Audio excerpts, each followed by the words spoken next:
ஜாலியா பேசுவோம். சூரியன் அப்படின்ற குடும்பத்துல பூமின்றது எத்தனாவது பகுதி? 3வது பிள்ளை. நம்மளோட அம்மா யாரு? சூரியன்.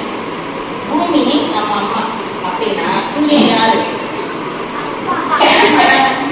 பாட்டி. பூமியை பெற்ற பாட்டி இல்லையா? அப்ப சூரிய குடும்பத்துல நிறைய கோள்கள் இருக்கு. அதுல முதல் 9 இருந்துச்சு. 9வது கூட அடுத்த பாட்டிக்கிட்ட ஓடி போயிடுச்சு. சூரிய மண்டலம் மாதிரி நிறைய மண்டலங்கள் இருந்துச்சு. சூரிய குடும்பம்ன்றது நம்ம வீட்டுல ஒரு தெரு இருக்குல்ல, நம்ம ஊர்ல அது மாதிரி சூரிய குடும்பம்ன்றது ஒரு ஊர்ல ஒரு தெரு. அப்ப அந்த ஊர்ல நிறைய தெரு இருக்கும்ல, நிறைய சூரிய மண்டலங்கள் இருக்கு. அதுல பூமி இருக்கு. அந்த பூமியில எத்தனை பகுதி நிலம், எத்தனை பகுதி நீர் படிச்சிருக்கீங்க? எத்தனை பங்கு நிலம், எத்தனை பங்கு நீர்? 3 மடங்கு தண்ணி, ஒரே ஒரு மடங்கு தான் நிலம். அந்த நிலத்துல இந்தியான்றது ஒரு நிலப்பகுதி. இந்தியான்றது ஒரு நிலப்பகுதி. இப்ப நம்ம ஸ்கூல் மாதிரி ஒரு நிலப்பகுதி. இந்த நிலப்பகுதி ரொம்ப நாளா மழை வந்து அமீபாலிருந்து தோன்றி அமீபா கிராமிடோமோனஸ் ஒரு சில உயிரில வந்து உயிரிகள் தோன்றி அப்புறமா வந்து ஒரு குரங்கினம் சிந்திச்சு உழைச்சு, எந்த குரங்கு உழைக்கலையும் சிந்திச்சு சிந்தனைகளை ஏற்படுச்சோ அந்த குரங்கினம் வந்து மனிதனா மாறி அந்த குரங்கினத்திலிருந்து நம்மளாம் வந்திருக்கோமா? இதெல்லாம் நீங்க படிக்கிறீங்களா? டார்வின் குரூப்ல இருந்து படிக்கிறீங்களா? சரி, இப்படி ஒரு நிலப்பகுதி இருக்கு, இப்படி ஒரு மனிதர் இருக்காங்க. நம்ம எப்படி அடிமையானோம், எப்படி சுதந்திரமானோம்? கேள்வி இருக்கா? நிறைய ஆதி மனிதர்கள் நிறைய பேர் இருந்திருக்காங்க. ஆனா ஒரு குரூப் வந்து என்ன செஞ்சிருக்காங்கன்னா ட்ரைபல் போலன் கலவை, அந்த இந்தியா பாகிஸ்தான் எல்லையில இருக்கு. நீங்க படிக்கிறப்ப தெரியும். அது வழியா குதிரையில வந்து ஆயுதங்களோட வந்து இந்திய மக்கள் உழைச்சு நாகரிகத்தோட எல்லாரும் பங்கிட்டு ஒரு முற்போக்கான ஒரு நல்ல வாழ்க்கையில ஈடுபட்டு இருக்கப்ப அவங்களுக்கு எல்லாம் எந்த விகல்பமும் தெரியாது. நம்ம தாத்தா பாட்டிக்கலாம் எப்படி படிக்காதவங்க. அப்படி இருந்தப்ப அவங்களெல்லாம் ஏமாத்தி கொண்டு குடிச்சு என்ன பண்ணாங்க? ஆரியர்கள் எல்லாத்தையும் கைப்பற்றி அங்க போய் குடியேறினாங்க. நம்ம மக்கள் என்ன செய்வாங்க? காடாக தானே இருக்கும் நிலம், காடுகள் தானே இருக்கும், நிலங்கள் அது மாதிரி இருக்கும். காடுகளை அதெல்லாம் வெட்டி அதை வீடாக்கி அதை தெருவாக்கி சின்ன சமவெளி நாங்கள் படிக்கிறீங்கல்ல. இப்போ மதுரைக்கு பக்கத்துல கீழடி அப்படின்னு ஒரு இடம். அதுல தமிழர்கள் எப்படிலாம் வாழ்ந்தாங்க, எவ்வளோ நாகரிகமா இருக்கணும், அதுக்கெல்லாம் சாட்சியமா இருக்கும். அந்த காலத்துல ஜாதி இல்லை, மதம் இல்லை அப்படின்னு கீழடியில கண்டுபிடிச்சிருக்காங்க.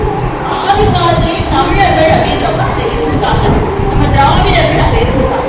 அவங்களையெல்லாம் அழிச்சு ஆரியர்கள் குடியேறி அதுக்கப்புறம் என்னாச்சுன்னா இவங்க வந்து நிறைய பேர் குடியேறி யாரா தெரியுமா? நிலத்தில் கட்சிக்காரர்கள். சொல்லுங்க, கட்சிக்காரர்கள், ஆங்கிலேயர்கள், இந்த மாதிரி நிறைய பேர் வந்து என்ன பண்ணிட்டாங்க? எங்கடா பயங்கரமான செல்வம் இருக்குது, எப்படியாவது நம்ம வியாபாரம் பண்ணி போயிடுச்சு. 23ஆம் கேஸ் பார்த்தீங்களா? நம்மால் யாரு? வடிவேல். அது எப்படி வருவாங்க? உள்ள வந்து சாராயம் இந்த மாதிரி வருவாங்களா? சாராயம் குடிச்சிட்டீங்க உள்ள வந்து என்ன பண்ணுவாங்க?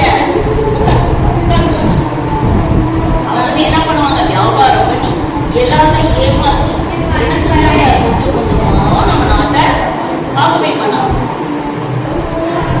அப்ப நம்ம நாட்டிலே நம்ம என்ன செஞ்சுட்டோம்? இழந்துட்டோம். எப்படின்னு கேட்டேன்.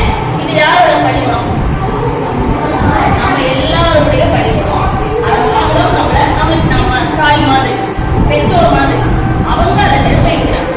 இப்ப இந்த பள்ளிக்கூடத்தை யாராவது ஒருத்தவங்க வந்து ஏன் பள்ளிக்கூடம் நான் அப்படித்தான் இருப்பேன், நான் எல்லாத்தையும் கைப்பற்றுவேன்னு சொன்னா அது எவ்வளவு பெரிய அநியாயம்.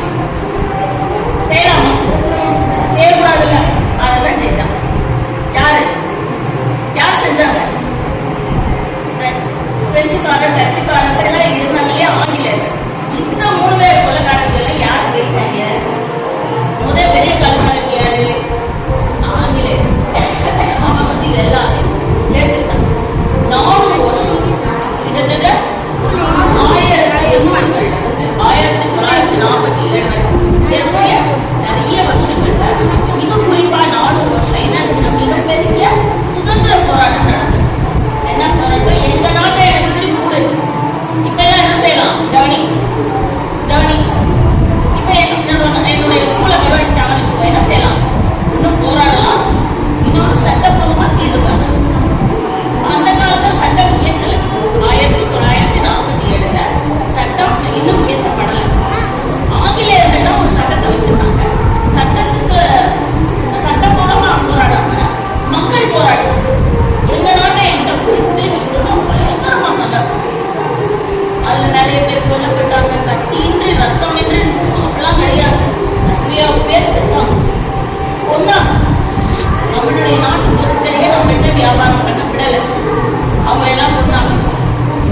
சரியா?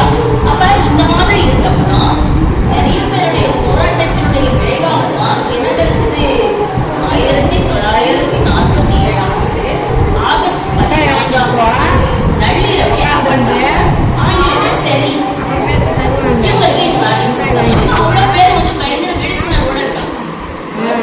ஒருத்தர் என்ன பண்றாரு? நீதிமன்றத்துல கண்ணீர் புகை கொண்டு வீசுறாரு. ஒரு கண்ணீர் புகை கொண்டு வீசினா யாருமே பார்க்கவே முடியாது. என்ன பாருங்க, பார்க்கவே முடியாது. கண்கள்